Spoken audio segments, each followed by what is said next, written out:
列姑娘啊，呢一支吸入器咧個樣好特別咁樣喎，好似同平時啲病人用開嘅壓縮吸入器有啲唔同喎。哦，係啊，其實呢一支咧就係輕霧吸入器，佢嘅藥霧咧會停留得耐啲啦，而且藥霧咧會更多、更易直達肺部。咁不如我哋示範一下點樣去安裝一支全新嘅輕霧吸入器啊！打開全新嘅輕霧吸入器，要先按下安全閂，同時拉低透明底座，將藥筒較窄嘅一邊推入吸入器，放喺台面向下壓至聽到咔一聲，重新蓋上透明底座。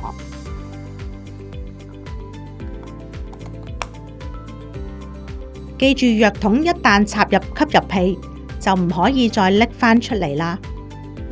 一支全新輕霧吸入器必須預沖藥物4次，請保持吸嘴封蓋關閉，根據箭嘴方向轉動透明底座半個圈，直至聽到咔一聲，然後打開封蓋，將吸嘴指向地面，再按下灰色按鈕，以便釋出所需劑量，重複步驟，直至見到藥霧噴出。呢個預沖藥物嘅步驟總共要做4次。輕霧吸入器有劑量顯示計，當指標開始指向紅色嘅位置，表示吸入器裏邊有大約14次嘅劑量，就要準備配藥啦。之後檢查藥物有效日期，包裝盒或吸入器上可以睇到到期日。準備好就可以開始用藥㗎啦。保持吸嘴封蓋關閉，沿標籤上箭嘴方向轉動透明底座半個圈，直到聽到咔一聲。打開吸嘴封蓋，拎住吸入器，下巴稍微抬起，坐直，將肺部空氣慢慢完全呼出，雙唇緊含住吸嘴，按下劑量釋出按鈕，同時緩慢而深咁吸氣至盡為止。移開吸入器，閉氣10秒或自己可以忍受嘅最長時間，慢慢呼氣，回復正常呼吸。根據醫生嘅指示，如果有需要吸第二口藥物嘅時候，就重複以上嘅步驟。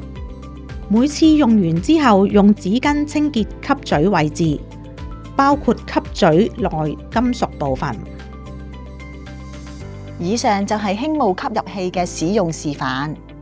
嚟緊，我哋都會講解一下常見嘅錯誤同埋注意事項。留意唔好遮住吸入器上面嘅通風口，如果遮住就會影響出藥量，減少吸入肺部嘅藥量㗎。列姑娘啊，我今日見到咧有個病人用輕霧吸入器，佢就話支藥咧佢已經1個星期冇用㗎啦。咁係咪好似照平時咁樣用藥就得啦？嗱，其實如果連續3日冇用嘅時候咧，我哋需要預沖藥物連續2次嘅。咁即係話，如果佢1個月冇用支藥，係咪都係預沖2次就得呢？如果連續21日冇用嘅時候，我哋就要叫病人預沖藥物連續4次噶啦。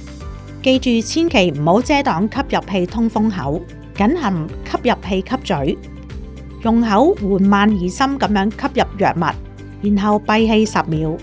要依照醫護人員建議用藥，先可以最有效咁控制病情㗎。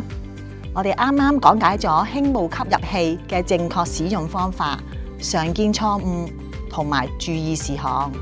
如果大家有疑問嘅話，可以向醫護人員查詢㗎。